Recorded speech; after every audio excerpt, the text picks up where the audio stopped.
everybody. Welcome to Inside Quest. Our goal is to take you inside the minds of the world's most effective thinkers so that you can learn with ease what they have oftentimes learned with great difficulty. And if you pay attention, I promise you, our guests will help you acquire the behaviors and thought patterns you need to be successful in anything that you're trying to accomplish. All right, today's guest understands leadership, and I am not talking about from a features and benefits standpoint. I'm talking about from a Jedi-level, deep limbic system standpoint, the way that he combines an understanding of biology and psychology, and quite frankly, just the overall human condition, gives his insights unparalleled potency and usability, which you know I am obsessed with.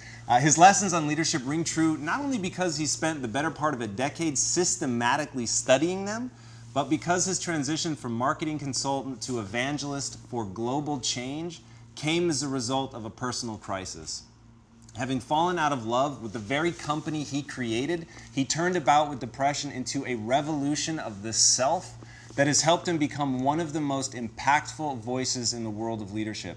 His TED Talk on how great leaders inspire action through their why is the third most viewed talk of all time on TED.com. He's the two-time best-selling author whose ideology has captured the imagination of some of the most important leaders of our time, including the heads of many Fortune 500 companies, the US government, and multiple branches of the military, and the United Nations. Now, why is he so popular? Because his insights cut to the heart of what people crave in their leaders, an ability to create an environment that fosters trust and a feeling of emotional safety and the willingness to sacrifice themselves when necessary for the benefit of others. Please help me in welcoming the man whose own vision for the future is so inspiring, an army is rising up around him, and I very much include myself in that. The author of Together is Better, Start with Why, and Leaders Eat Last, the incomparable Simon Sinek.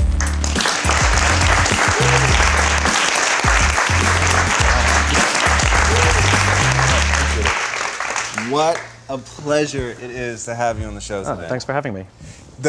Truly our pleasure, by the way. You've been a part of the lexicon of this company since we started, when we were a very small handful of people in a very lonely office in Compton. Our chief marketing officer, Nick Robinson, said, "Dude, this guy's written like exactly what we talk about here. You've got to see it. It codifies everything that we've sort of been bumbling around with." And first he made us watch your talk, the TEDx talk, which was amazing. And then he had us all read the book. And it really did formalize sort of those vague notions of what this needed to become for us. And so that became our mantra, like we need to understand our why, which forced us to really put language behind it, which has been just incredibly, incredibly instructive. And one of the goals of the show is to bring on people that I just owe a debt of gratitude, so I can say thank you. That's nice of you. So thank you. Thank you. It You're welcome. really, really has been amazing. So if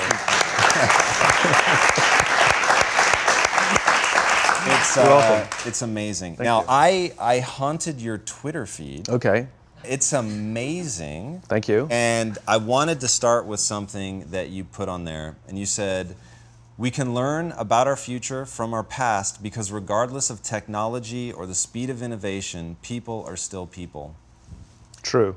The thing that I really found interesting is you seem to understand people. What are some key traits about just humans that every leader should know? Well, I think one of the things that we forget is that we are a legacy machine working in a very different environment than we were designed for, you know? Our species sort of started showing up about 50,000 years ago. There were other hominid species that existed at the time. They died off, we survived. And it was those evolutionary traits that gave us the opportunity to outlive our competition, but also survive and thrive, even as the environment around us changed. We lived in populations that were never bigger than about 150 people for 40,000 of the 50,000 years that we've lived on this planet. It's only the past 10,000 years with farming that we've been living in populations that were larger than that. In other words, we're not made for this, which means all the rules of being human are exactly the same as they used to be when we were living in populations of about 150. And so if you can understand those things, you really understand what works and what doesn't work, regardless of the conditions. The fact of the matter is we are social animals, and we respond to the environments we're in, always. Our very survival depends on our ability to cooperate and trust with the people that we live or work with, right? You can take a good person and put them in a bad environment, and that person will do bad things. You can take a person who maybe the group doesn't trust, maybe they've even performed bad acts. You put them in a good environment, and they're capable of turning their lives around and becoming remarkable members of society. In other words, it's not the person, it's the environment. Leaders are responsible for that environment. And I think that leaders forget that. Leaders think that they're responsible for the results. There's not a leader on the planet that is responsible for the results.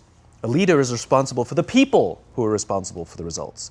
And if you take care of that, take care of the people, take care of the environment, things go just fine. We're obsessed with this idea of like getting the right people on the bus, as if it's this game that you just sort of keep changing people out, some sort of mix and match or something.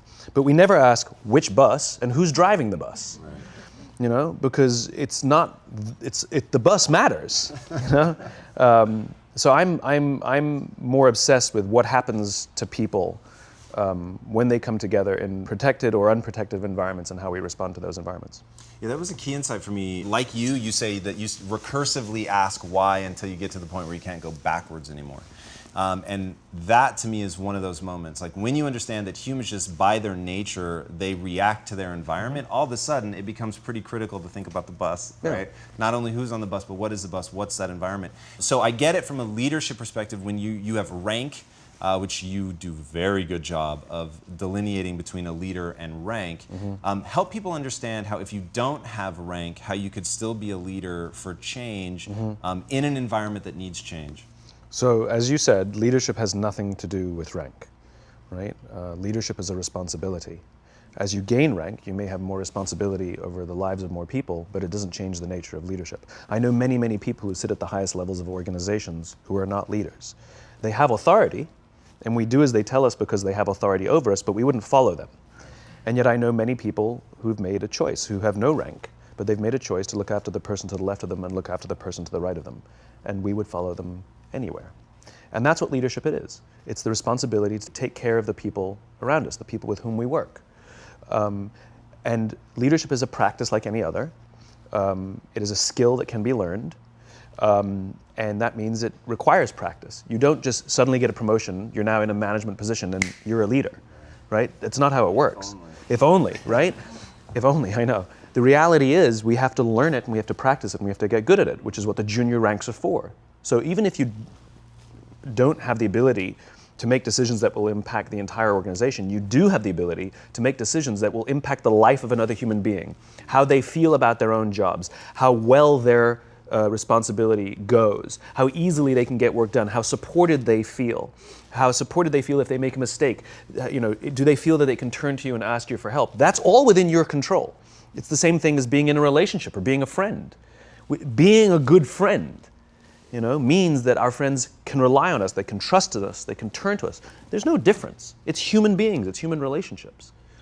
At the end of the day, becoming a leader is about a transition. And everybody has to go through it if you want to become a leader. And as an aside, I will say, leadership is like parenting in the sense that everybody has the capacity to be a parent. Right. That doesn't mean everybody wants to be a parent, and that doesn't mean everybody should be a parent. Leadership is the same. Everyone has the capacity to be a leader. It doesn't mean everybody wants to be a leader, and it doesn't mean everybody should be a leader. Okay. And the reason is it comes with massive, massive responsibility. Sometimes people just don't want it. It's a lifestyle they choose not to have, and that's fine. That's absolutely fine. But if someone chooses that is a lifestyle they would like to have, they would like to become a leader, then they have to acknowledge that they will or need to go through a transition. When we're very, very junior, the only thing we have to do is be good at our jobs. That's it, right? Some people go get advanced degrees in how to do their jobs, engineers or accountants. And if you're good at your job, they'll promote you. And eventually you'll get promoted to a position where you're now responsible for the people who do the job you used to do, but nobody teaches us how to do that. And we just expect them to be good at leadership, right? It's as if we put somebody in front of a machine and demanded results, but never showed them how to use the machine.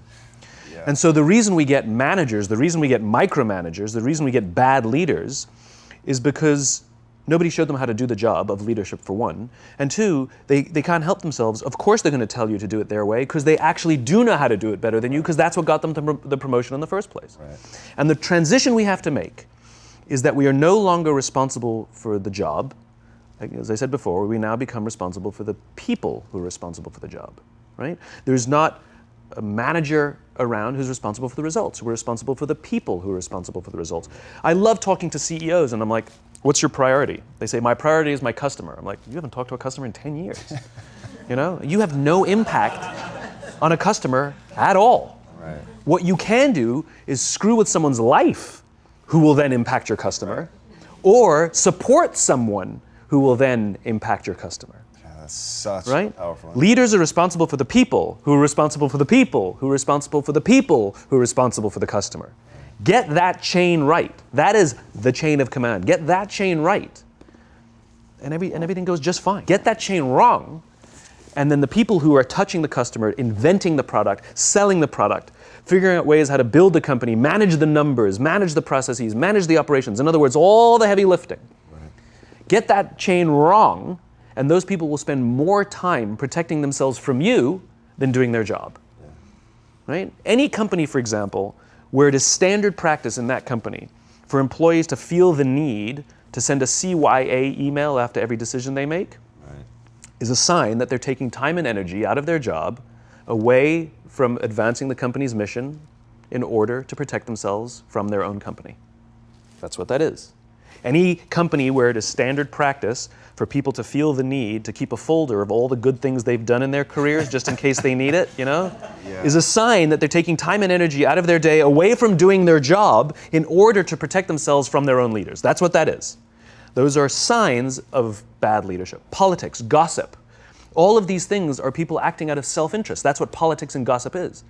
Right? In well-led organizations, you tend to find very little politics and very little gossip, because we're not competing at that level. We're now working together to compete at a much higher level. I'll tell you one quick story. It's a true story that captures it just so perfectly. I was staying at the Four Seasons in Las Vegas, which is a wonderful hotel. And the service there is really great. The reason it's such a great hotel is because of the people who work there. And I had an experience with a young man by the name of Noah. And Noah's a barista in the coffee shop that they have just there in the lobby. And I was buying a cup of coffee, and Noah was charming and funny and engaging. And I think I gave 100% tip. I think my $5 coffee, I think I gave a $5 tip. I mean, this guy was great. I loved talking to him. He was a joy. And I asked him, do you like your job? He said to me, I love my job, without skipping a beat. Wow. And I asked, what is it that the Four Seasons is doing that you love your job so much? He says, without skipping a beat, he says, throughout the day, managers will walk past and ask how I'm doing and if there's anything that I need. He said, not just my manager, any manager. Wow. He says, I feel supported here. He says, quote, I can be myself, right? Then, it's magic. And then he says to me, I also work at Caesar's Palace. And there, the managers go around to make sure that we're doing everything right and catch us if we do something wrong. He says, when I go to work at Caesar's Palace, I keep my head just under the radar because I don't want to get in trouble. He says, I just want to get through the day and make a paycheck. Right? Wow. Same person. Right. The experience that I have at the Four Seasons will be diametrically opposite to the experience that I have at Caesar's Palace, not because of Noah, but because of Noah's leadership. Right. And the joke is, if I were to go talk to the managers over at Caesar's Palace and say, you know it's you, they'll say, but you don't understand, we cannot get good work out of our people. Look, no matter how hard we try and how hard we push them, they just don't, so we either have to replace them or push them harder. No. We respond to the environments we're in. Get the environment right, you get the right behavior. Get the environment wrong, you get the wrong behavior. If that is what is happening, it is because of leadership, not because of the people. Yeah, there was a really famous cartoon back in the 80s, The Beatings Will Continue Until the Morale Improves. Yeah. Yeah, I always thought that was hilarious because it's so terrifyingly accurate. And astonishingly, look, I'm embarrassed that I have a career.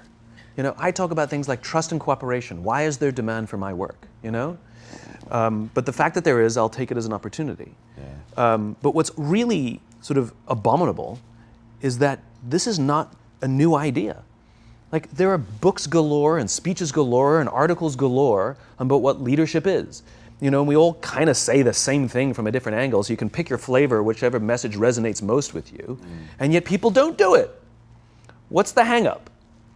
And so I get this question a lot, which is, what are the most important characteristics about being a leader? Vision, charisma,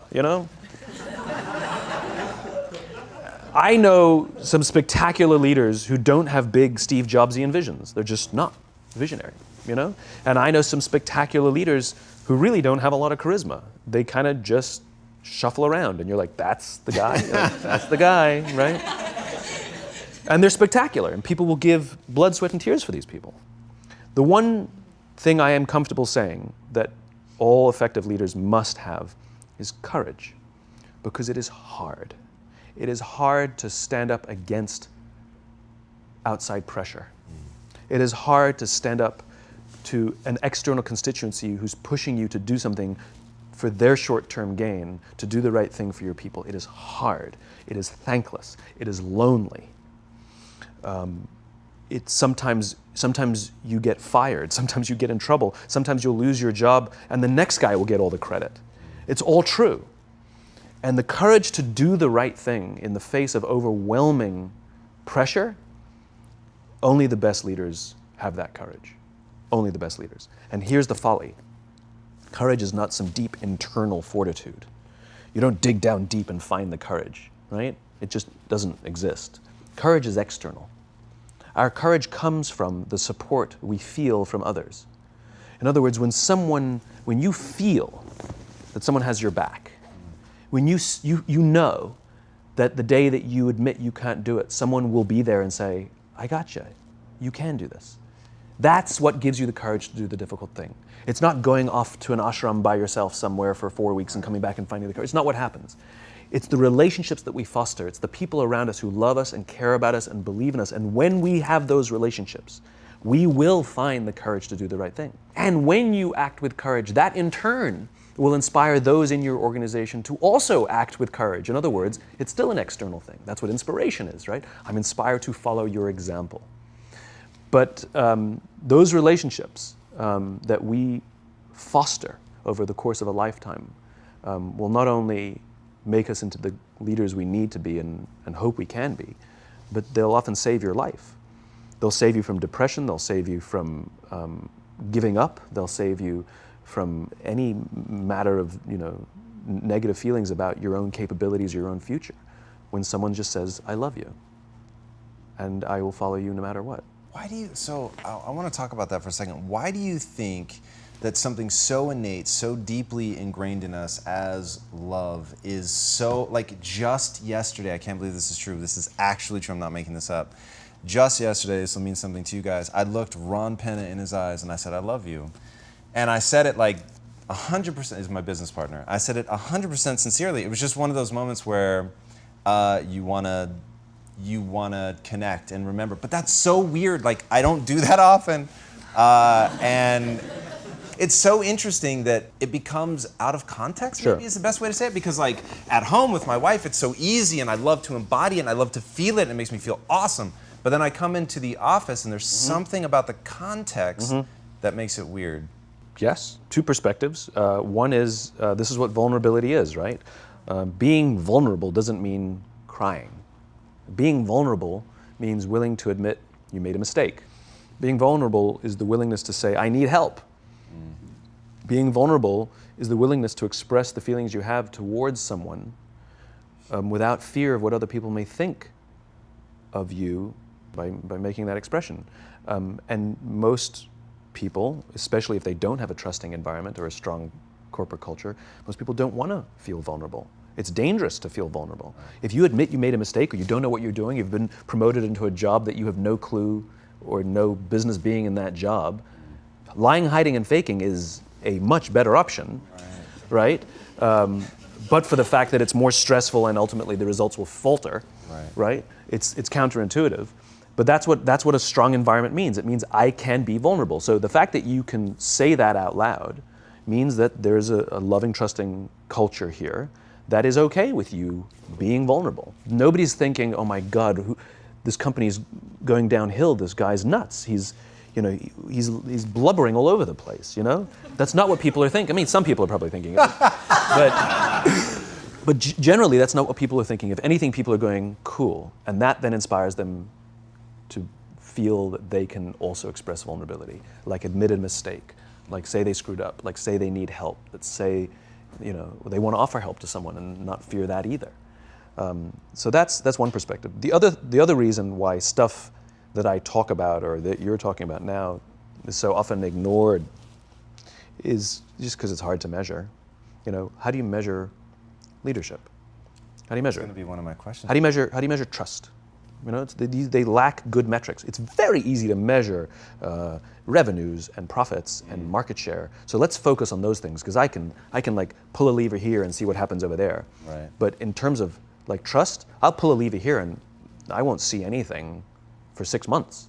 So it's not that I don't know that it exists. Everybody talks about the importance of culture, yet nobody seems to be focused on building it. I've never met a CEO in my life who doesn't think people are important.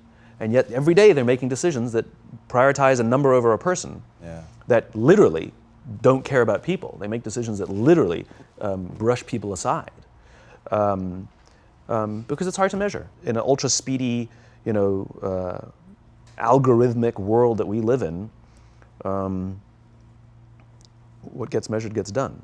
These things are measurable, just not in the short term. Yeah, I was going to ask, because when you talk about making this a movement, which is really exciting to think that there's this crusader out there who is incredibly effective at communicating this stuff and getting people excited about it and actually taking things from the ephemeral and making it very tangible. Yep. Do you think that's a question you're going to have to answer at some point? Like to show people how we measure? Metrics are fine. The metrics are fine. They're just not in the short term and they're just not fixed in time. What are they? So for example, do you love your wife? Yes. Right? Prove it. Like, what's the metric? Give me the number that helps me know, right? Because when you met her, you didn't love her, right? Now you love her, right? Tell me the day the love happened. It's an impossible question, right?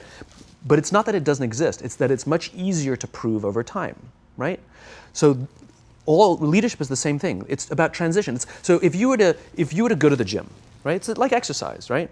If you go to the gym and you work out and you come back and you look in the mirror, you will see nothing. And if you go to the gym the next day and you come back and you look in the mirror, you will see nothing, right? So clearly there's no results, can't be measured, it must not be effective. So we quit, right? Or if you fundamentally believe that this is the right course of action and you stick with it, like in a relationship, I bought her flowers and I wished her happy birthday, and she doesn't love me. Clearly I'll give up.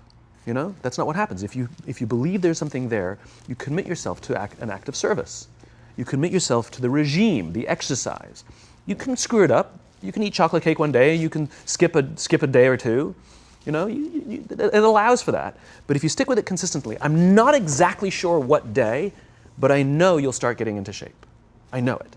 And the same with the relationship. It's not about the events. It's not about intensity. It's about consistency, right? You go to the dentist twice a year, your teeth will fall out. You have to brush your teeth every day for 2 minutes. What does brushing your teeth twice a day for 2 minutes do? Nothing. Unless you do it every day, twice a day for 2 minutes. Right? It's the consistency. Going to the gym for 9 hours does not get you into shape. Working out every day for 20 minutes gets you into shape. So the problem is we treat leadership with intensity. We have a 2-day offsite, we invite a bunch of speakers, we give everybody a certificate. You're a leader, right? Those things are like going to the dentist. They're very important. They're good for reminding us or getting us back on track, learning new lessons. But it's the daily practice of all the monotonous, little, boring things like brushing your teeth that matter the most. She didn't fall in love with you because you remembered her birthday and bought her flowers on Valentine's Day. She fell in love with you because when you woke up in the morning, you said good morning to her before you checked your phone. She fell in love with you because when you went to the fridge to get yourself a drink, you got her one without even asking. She fell in love with you because when you had an amazing day at work and she came home and she had a terrible day at work, you didn't say, yeah, but let me tell you about my day. Right. You sat and listened to her awful day and you didn't say a thing about your amazing day.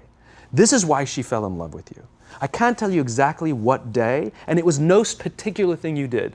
It was the accumulation of all of those little things that she woke up one day and as if she pressed a button, she goes, I love him, right? Leadership is exactly the same. There's no event. There's no thing I can tell you you have to do that your people will trust you. It just doesn't work that way. It's an accumulation of lots and lots of little things that anyone by themselves is innocuous and useless. Literally, pointless by themselves. People will look at little things that are good leadership practices and say, that won't work. And you're absolutely right. But if you do it consistently, and you do it in combination with lots of other little things, like saying good morning to someone, that looking them in the eye. My friend George, who's a 3-star general in the Marine Corps, he says his test for leadership, and I love this, he goes, his test for a good leader is if you ask somebody how their day is going, you actually care about the answer. Right? The number of times we're walking to a meeting, we're rushing, we go, how are you? Not good, I got to get to you later, I'm late for a meeting. Right. If you ask the question, you were standing there and you were listening to the answer. It's those little innocuous things that you do over and over and over and over that people will say, I love my job. Not I like my job. I like my job means, yeah, the challenge is great, they pay me well, I like the people. I love my job means, I don't want to work anywhere else. I don't care how much somebody else is willing to pay me. I'm devoted to the people here, and I care desperately about the people here as if they were my family. In business, we have colleagues and coworkers. In the military, they have brothers and sisters. That's how they think of each other, right? If you really have a strong corporate culture, the people will think of each other like brothers and sisters. It's like a family, right? No, brothers and sisters. Deep love. Fight, but the love doesn't go away. Right? Bicker, the love doesn't go away. And I'll fight with my sister, but if you threaten my sister, you're going to have to deal with me. Right. Right? We'll fight internally, we'll bicker with each other, but nobody's going to hurt each other. And if anything from the outside shows up, you're looking at a unified front. Brothers and sisters. Now, how do you create brothers and sisters out of strangers? Common beliefs, common values. You know, parents, in other words, executives who care about their children's success, who care to raise their children, teach them skills, discipline them when necessary, help them build their self-confidence so that they can go on and achieve something more than you could have ever imagined achieving for yourself. That's leadership, an absolute love and devotion for the people who've committed their lives to this enterprise. That's such a brilliant reframe. It's so simple and so beautiful and unbelievably hard work. It is and it isn't. Here's why it is. You said it, it's hard to measure, right? It's hard for me to show It's hard to measure in the short term. It's very easy to measure in the long term. Over the long term, the traditional metrics will go up. All your revenues, profits, market share, the traditional metrics will go up, and more importantly, they'll go up more stably, right? You will be able to weather hard times better because the people will come together, they won't abandon ship, right? Over the long term, the traditional metrics are just fine. But also over the long term, your churn will go down, right? You won't be going through employees as much, right? Over the long term, you'll find that loyalty is much higher, that people will turn down better paying jobs, right? Over the long term, all the traditional metrics are just fine, and then some. It's only the short term that it's hard to measure. I'm going to say, though, there's something in between those two, in the middle, to know, because with working out, so to use your analogy, if you had to go to the gym for 6 months before you saw any sign of change, no one would do it, right? And there are so many variables in working out. The number one thing is to know who to listen to. The number one thing is to know what to look for, right? So if you don't experience muscle fatigue, you're probably doing something different. That's immediate, right? I know that the next day. If you experience muscle fatigue and don't notice any change within a few weeks, you're probably not eating right. So there really are things that you can look at because you're doing the damage to the muscle, but you're not giving your body the nutrients that you need to actually build the structure back up. All that's still true. So I'm sitting here thinking, can it really be as simple as, like, I have a growing belief that part of what you could write down as a leader's job is to connect. Now, how do we connect? You've given some very simple examples, and they're all incredibly real. Asking somebody how their day is and actually waiting to hear the answer and caring about what the answer is. Time spent together, right? I couldn't have a very effective relationship with my wife if there actually isn't time together. And one of the things that I have personally struggled with is, as the organization has grown, just time with any individual becomes more and more difficult.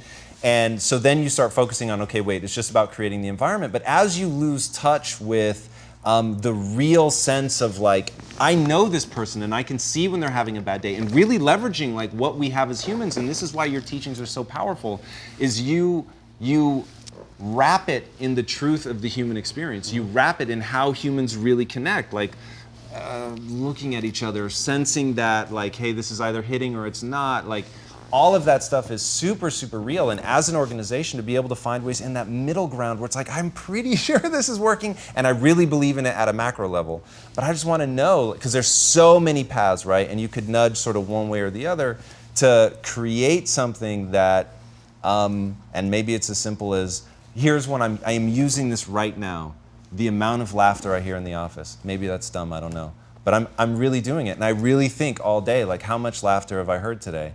And I feel like when everyone is making really taking an effort to connect with each other, to provide empathy and all that, there's a lowering of people's defenses, and just a sort of natural outpouring of that is joking around. And so you hear this laughter bubble, and when things get really tense and stressful, I literally feel like you could have a decibel meter and just feel it coming down. Yeah, I mean, look, it's a human thing. So just as you know how your body feels after a good workout, and you know how your body feels after a big greasy meal, you know that one is good for you and one is not, despite what it may taste like. And that's the problem with short-term gains, right? They feel really good in the short term. So we're highly trained social animals. We're highly adapted social animals. We can feel social awkwardness, and we can feel when things are going well. You can sense it. You say you have this sense of laughter, around the office. Like we don't walk around with blinders. We're like I said, we're made to do this. That's why we can assess if somebody's trustworthy or not. That's why we keep our walls and we're like, yeah, his results are great, but I wouldn't trust him, right? As opposed to letting down your, like, I trust her for anything. I trust her with my kids, my money, anything, So we're highly attuned animals, and so we're good at sensing it. But I will say there is a caveat to your metric of laughter, which is a decent one, is that scale breaks things, right? In human beings, as I said before, we're not made for populations bigger than about 150-ish. It's called Dunbar's number. Robin Dunbar, a professor from Cambridge University, theorized that we cannot maintain more than about 150 close relationships. And the way he defined a close relationship is, if you're at a bar with a bunch of friends and somebody comes in, would you ask that person to join you or not? And it's about 150 that we would ask them to come join us. Right. And if you think about the reason, that actually makes perfect sense, which is there's two limiting factors. One is time. If you only gave 2 minutes to every person you know, you'd make no close friends. And the other one is memory. You just can't remember everybody. And so this is where leadership becomes very, very interesting, because if you have a company that has a lot of people, 5, 6, 7, 800 people, 1,000, 2,000, 5,000 people, clearly you can't know everyone. And clearly as a CEO, like, I care about every single one of my people. You don't even know. Some of the people you work for who work for you are bastards. You don't care about them, right? So it's a nonsense statement, right? But what you can say is, I desperately care about the people whose names I know and whose faces I recognize. And I care desperately about my leadership, and I instill in them every day that I will give them the tools, and I will take care of them with one purpose and one purpose only, that they will take care of the people in their charge. And I want those people to take care of the people and instill in them that they take care of the people in their charge. And then by the time you get down to the masses, where the actual 1,000 exist, because of the seniors it's like 20, right? Where the real 1,000 exist, they feel about 150 of them can look to one of their direct leaders, to one of their direct managers, and say, that person cares about me. That's our boss, that's my leader. Not the leader, it's the CEO.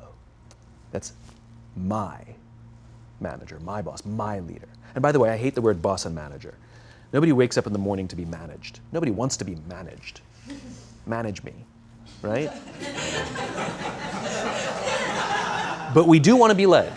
I do want to wake up in the morning and I want to be led. Lead me. Absolutely. Absolutely lead me. Right? If you have the courage, you can lead me. Right? And I will follow you.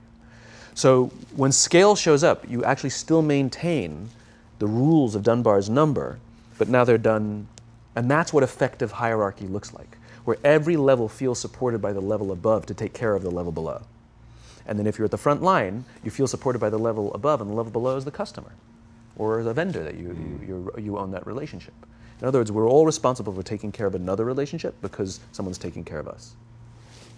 Yeah, you've talked super powerfully about that like an alcoholic, if you don't master the step of helping somebody else beat the disease, that you never really fully beat it yourself. And Yeah. that the parallel between being a leader requires the same thing, you taking ownership for helping somebody else be successful and building trust through that. Yeah, the example you're using there is the 12-step program. We all joke about the first step, admitting you have a problem, Right. but it's the 12th step that matters. If an alcoholic masters all 11 steps and not the 12th, it's highly likely they'll drink again. If they master the 12th step, they're much more likely to overcome the disease. The 12th step is the commitment to help another alcoholic. Right. It's service. And this really is the most powerful thing in the world, which is, it's not about us, it's about others. You know, there's an entire section in the bookshop called self-help. There's no section in the bookshop called help others, right? And it's not about how can I lose 10 pounds? How can I find the job that I love? How can I find the love of my life? You know? No. It's not how can I lose 10 pounds, it's how can I help somebody I care about live a healthy lifestyle. It's not how can I find the job that I love, it's how can I help somebody I care about find a lifetime of joy in their work. It's not how can I find true love, it's how can I help my friends settle down and live the life they want to live. And ironically, if we set out to help people solve the problems that we struggle with ourselves, that in turn is what teaches us the solutions. Yeah, that's incredible. And the thing that really is this is so important to me is the human desire for connection is so strong, and we sort of check that at the door when you come into an office, and yet you're giving so much of your time to the office that you've said that, you know, loving your job is a right. It's not a nice to have. Not a privilege. Yeah, I believe that. I believe loving your work is a right and not a privilege. I despise the fact, I lament the fact, I curse the fact that so few people get to say, I love my job, as if they've won some lottery. You know, you go out with your friends and somebody says, I love my job, and everybody goes, oh my God, you're so lucky, right? That to me is madness. Everybody, the vast majority, should get to wake up and say, I love my job. It is a right. It is a God-given right that we should love where we work, and we should demand it. We should demand that our leaders provide an environment in which we want to come, where we want to care about each other, where we feel safe to express our vulnerabilities and our fears and our concerns, that we're open to correction and discipline and feedback, that we're not defensive because we know that it's being given to help us improve and grow, and we want to improve and grow. And in turn, we will help others improve and grow. Because when we feel safe, when we feel that our leaders care more about us than a number, they care more about our lives and our confidence and our joy and our skill set more than some short-term gain, that they care more about our priorities than the priorities of some disinterested external constituency, then we will respond in kind, and we will offer our blood and our sweat and our tears, and we will make sacrifices of all kinds to see that our leader's vision is advanced and that this company continues to thrive, not for them, for ourselves. It becomes deeply personal. It becomes something we love contributing to. I talk about it all the time. Working hard for something we don't care about is called stress. Working hard for something we love is called passion. And I'm tired of listening to CEOs saying, we only hire passionate people. You don't even know what that means. How do you know that they're passionate for interviewing and not passionate for working? You know, every person on the planet has passion, right? We just don't all have passion for the same things. Give me something to believe in. Give me something to believe in. Give me the opportunity to contribute to something. Allow me to make mistakes and try again. And you'll have passion up the wazoo. But Noah only has passion in one of his jobs. He has stress in the other one of his jobs. Same guy, different leadership. Yeah, that rings so true with what I know about human nature. The first time I heard you talk about this, it's just one of those things that whenever something lines up with what I know to be true about the way that the human mind works, it's like, okay, now I know that I'm really onto something. And when you have told stories of companies that have weathered storms and how that trust goes both ways, and when people feel looked after, it makes a lot of sense. And then I had never heard prior to you that the way that business has evolved was a theory that was laid out, only 30, 40 years ago max, and I can really feel a change that's happening in the world now, and it's such a cool time to be involved in a rapidly growing company that has a huge portion of young people in the company, because the demand that you're saying that people need to be made, there's something in the youth today that allows them to cry for their humanity. And I don't know if they yet know the words that you're giving them, but you nodded your head in a way. I want to hear what you're thinking. I have yet to give a speech or have a meeting where somebody doesn't ask me the millennial question. What's the millennial question? Apparently, millennials as a generation, which is a group of people who were born approximately 1984 and after, are tough to manage. And they're accused of being entitled and narcissistic and self-interested, unfocused, lazy. But entitled is the big one. And because they confound leadership so much, what's happening is leaders are asking the millennials, what do you want? And millennials are saying, we want to work in a place with purpose, love that. We want to make an impact, whatever that means. We want free food and beanbags. And so somebody articulates some sort of purpose, there's lots of free food and there's beanbags, and yet for some reason they're still not happy. And that's because they're missing, there's a missing piece. What I've learned is that I can break it down into 4 pieces, right? There are four things, 4 characteristics. One is parenting, the other one is technology, the third is impatience, and the fourth is environment. The generation that we call the millennials, too many of them grew up subject to, not my words, failed parenting strategies, where, for example, they were told that they were special all the time. They were told that they could have anything they want in life, just because they want it, right? They were told, some of them got into honors classes, not because they deserved it, but because their parents complained. And some of them got A's, not because they earned them, but because the teachers didn't want to deal with the parents. Some kids got participation medals. You got a medal for coming in last, right? Which the science we know is pretty clear, which is it devalues the medal and the reward for those who actually work hard. And it actually makes the person who comes in last feel embarrassed because they know they didn't deserve it, so it actually makes them feel worse, right? So you take this group of people, and they graduate school, and they get a job, and they're thrust into the real world, and in an instant, they find out they're not special, their moms can't get them a promotion, that you get nothing for coming in last, and by the way, you can't just have it because you want it, right? And in an instant, their entire self-image is shattered. And so you have an entire generation that's growing up with lower self-esteem than previous generations. The other problem, to compound it, is we're growing up in a Facebook, Instagram world. In other words, we're good at putting filters on things. We're good at showing people that life is amazing even though I'm depressed, right? And so everybody sounds tough, and everybody sounds like they got it all figured out. And the reality is there's very little toughness, and most people don't have it figured out. And so when the more senior people say, well, what should we do? They sound like, this is what you got to do. And they have no clue, right? So you have an entire generation growing up with lower self-esteem than previous generations, right? Through no fault of their own, right? They were dealt a bad hand, right? Now let's add in technology. We know that engagement with social media and our cell phones releases a chemical called dopamine. That's why when you get a text, it feels good, right? So we've all had it where you're feeling a little bit down or feeling a bit lonely, and so you send out 10 texts to 10 friends, hi, hi, hi, hi, hi, because it feels good when you get a response, right? Right? It's why we count the likes. It's why we go back 10 times to see if my Instagram is growing slower. Did I do something wrong? Do they not like me anymore? Right? The trauma for young kids to be unfriended, right? Because we know when you get a hit of dopamine, which feels good. It's why we like it. It's why we keep going back to it.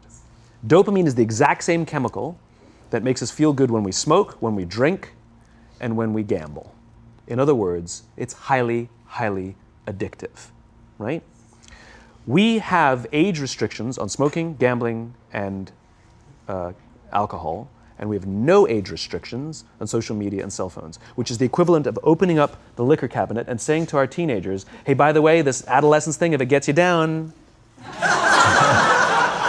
But that's basically what's happening. That's basically what's happening, right? That's basically what happened. You have an entire generation that has access to an addictive, numbing chemical called dopamine through social media and cell phones as they're going through the high stress of adolescence. Why is this important? Almost every alcoholic discovered alcohol when they were teenagers. When we're very, very young, the only approval we need is the approval of our parents. And as we go through adolescence, we make this transition where we now need the approval of our peers. Very frustrating for our parents, very important for us. It allows us to acculturate outside of our immediate families into the broader tribe, right? It's a highly, highly stressful and anxious period of our lives, and we're supposed to learn to rely on our friends. Some people, quite by accident, discover alcohol and numbing effects of dopamine to help them cope with the stresses and anxieties of adolescence. Unfortunately, that becomes hardwired in their brains, and for the rest of their lives, when they suffer significant stress, they will not turn to a person, they will turn to the bottle. Social stress, financial stress, career stress, that's pretty much the primary reasons why an alcoholic drinks, right? What's happening is because we're allowing unfettered access to these dopamine-producing devices and media, basically it's becoming hardwired, and what we're seeing is as they grow older, too many kids don't know how to form deep, meaningful relationships. Their words, not mine. They will admit that many of their friendships are superficial.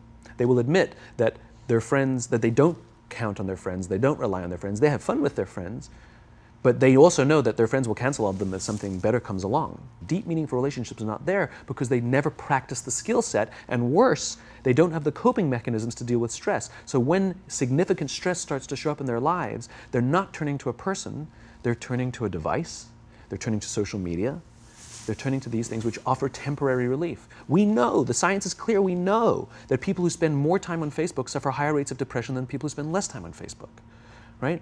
These things balanced. Alcohol is not bad, too much alcohol is bad. Gambling is fun, too much gambling is dangerous, right? There's nothing wrong with social media and cell phones. It's the imbalance, right? If you're sitting at dinner with your friends and you're texting somebody who's not there, that's a problem. That's an addiction.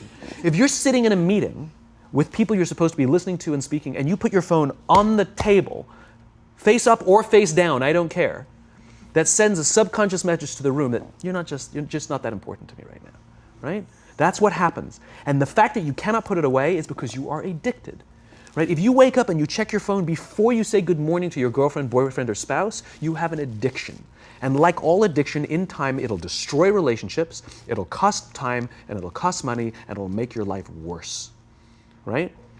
So you have a generation growing up with lower self-esteem that doesn't have the coping mechanisms to deal with stress, right? Now you add in the sense of impatience, right? They've grown up in a world of instant gratification. You want to buy something, you go on Amazon, it arrives the next day. You want to watch a movie? Log on and watch a movie. You don't check movie times. You want to watch a TV show? Binge. You don't even have to wait week to week to week, right? I know people who skip seasons just so they can binge at the end of the season, right?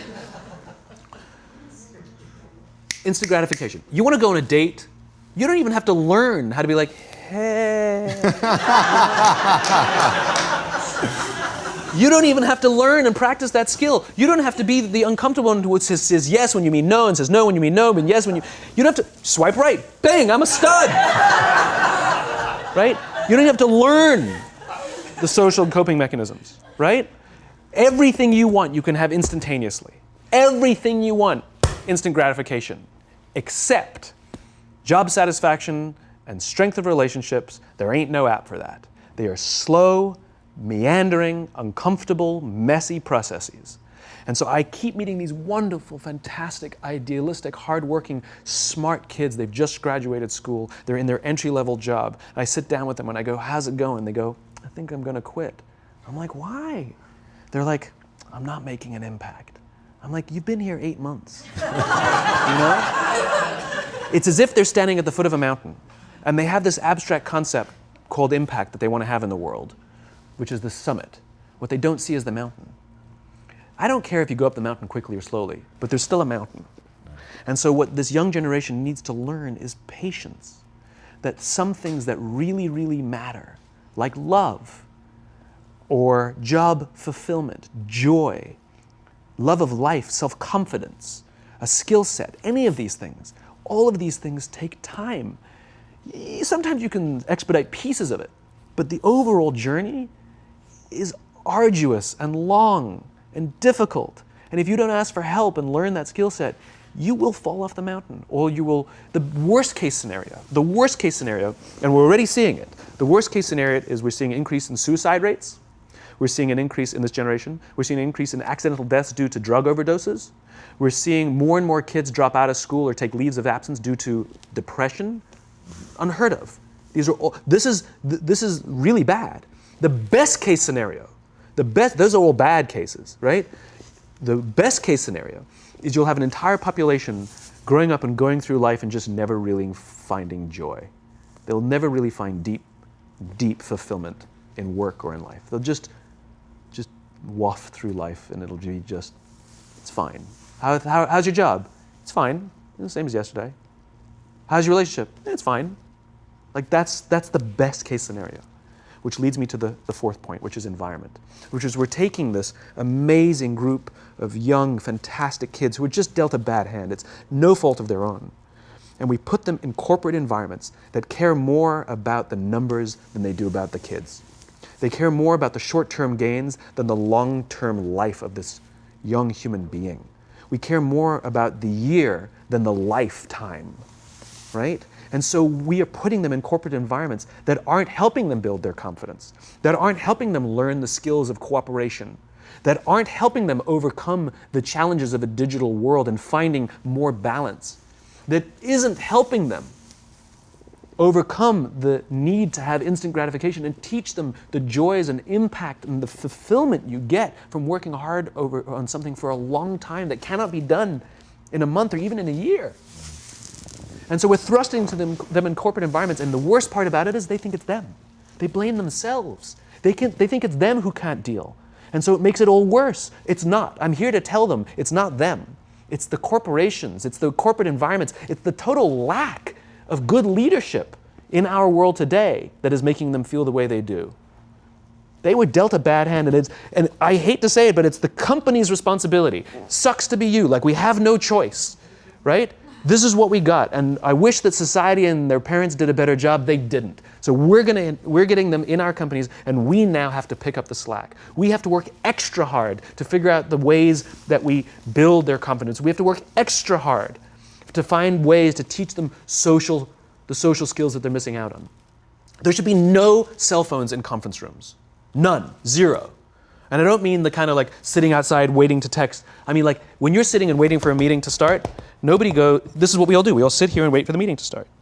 Meeting starting? Okay. And we start the meeting. No, that's not how relationships are formed. Remember we talked about it's the little things? Relationships are formed this way. We're waiting for a meeting to start and we go, how's your dad? I heard he was in the hospital. Oh, he's really good. Thanks for asking. He's actually at home now. Oh, I'm really glad. It was really amazing. I know, it was really scary for a while. That's how you form relationships. Hey, did you ever get that report done? Oh my God, no, I didn't. I'll help you out. Can I help you out with that? Really? That's how trust forms. Trust doesn't form at an event in a day. Even bad times don't form trust immediately. It's the slow, steady consistency. And we have to create mechanisms where we allow for those little innocuous interactions to happen. But when we allow cell phones in conference rooms, we just, okay, have the meeting. And then my favorite is like when there's a cell phone there and you go like this, you go. It rings and you go. I'm not going to answer that. Like, Mr. Magnanimous, you know?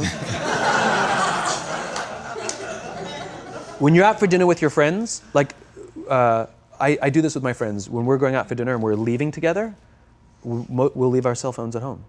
Who are we calling? Maybe one of us will bring a phone in case we need to call an Uber or take a picture of our meal. Goes without saying, come on. I mean, I'm an idealist, but I'm not insane. You know? Not a heathen. I mean, it looked really good. We'll take one phone. And so it's like an alcoholic. The reason you take the alcohol out of the house is because we cannot trust our willpower. We're just not strong enough. But when you remove the temptation, it actually makes it a lot easier. And so when you just say, don't check your phone, people literally will go like this. And somebody will go to the bathroom, and what's the first thing we do? Grab the phone. Because I wouldn't want to look around the restaurant for a minute and a half, you know? But if you don't have the phone, you just kind of enjoy the world. And that's where ideas happen. The constant engagement is not where you have innovation and ideas. Ideas happen when our minds wander and we go, and you see something, I bet they could do that. That's called innovation, right? But we're taking away all those little moments, right? You should not, and none of us should charge our phones by our beds. We should be charging our phones in the living rooms, right? Remove the temptation. You wake up in the middle of the night because you can't sleep, you won't check your phone, which makes it worse. But if it's in the living room, it's relaxed, it's fine. But it's my alarm clock. Buy an alarm clock. They cost $8, right? I'll buy you an alarm clock, right? But the point is we now, in industry, whether we like it or not, we don't get a choice. We now have a responsibility to make up the shortfall and to help this amazing, idealistic, fantastic generation build their confidence, learn patience, learn the social skills, find a better balance between life and technology. Because, quite frankly, it's the right thing to do. Simon, thank you so My much pleasure. for coming on. My pleasure. Thanks for having me. Thank you for coming. That was incredible. Absolutely amazing. Where can they find you? It's ironic, isn't it? Well, you can find me on social media. When you're not in a meeting. So yeah, I'm in all the usual places. But I will tell you one thing. So I have a new book coming out in September. It's a thinly veiled plug, but You've made them very happy. But what's special about it is I wanted to produce something that no digital format could reproduce. Interesting. And so it's an illustrated quote book. It's beautifully illustrated. I was very sort of pushy about this, that I didn't want the illustrations done on a computer. They were done by hand. There's a song, Aloe Black, the singer, the Grammy-nominated singer. The book is called Together is Better, and he gave me a song that goes with it. And the music is at the back of the book, and it's actually, the lyrics are in his handwriting. It's actually his handwriting. And here's the best part. The book is scented. We scented it with a custom scent made by this amazing company called 1229, and they designed for me the scent of optimism. All right. So you smell the pages, and they smell like optimism, right? And the thing that I love about this is I can't do that in any ebook format. I wanted to create something that you had to physically engage with, and it's designed to be given as a gift. The first page says to, from, because I wanted it to be given as a gift to someone you want to say thank you for inspiring you, or to give to someone you wanted to inspire. It was designed to promote this physical interaction and engaging with the real world. So I'm really proud of it. It's incredible, man. Super unique. Yeah, it's fun. I hope it does smashingly well, as your other Thank you. books have, and have given so much to people, and it's just really, really been incredible. And what you shared with us today, man, honestly. Thank you. Absolutely wonderful. Appreciate it. Thank you very much. So much. Truly, thank you for having me.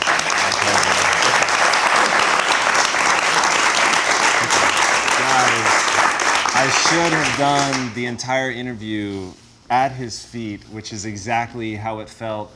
He has an amazing Twitter quote, which I'm going to paraphrase, but leaders are learners, and the people who stop pretending like they know everything and really open themselves up to knowledge are the ones that go farther ahead. Needless to say, it was much shorter than that since it was 140 characters, but that's the idea. And when I encountered Simon for the first time, it was with that enthusiasm of being opened up to learning something new, to changing everything, to build something that is better.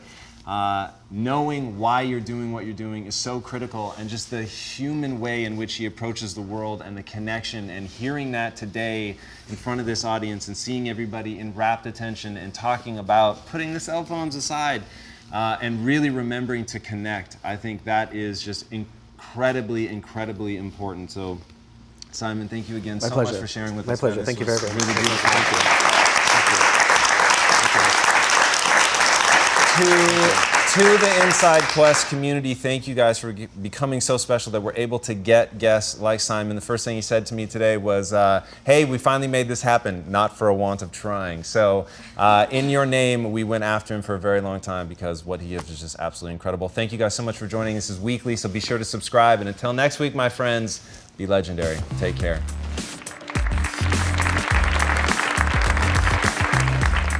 Hey everybody, thank you so much for listening to this episode of Inside Quest. We don't take a single listener for granted. As you know, our goal is to pull as many human beings out of the Matrix as humanly possible.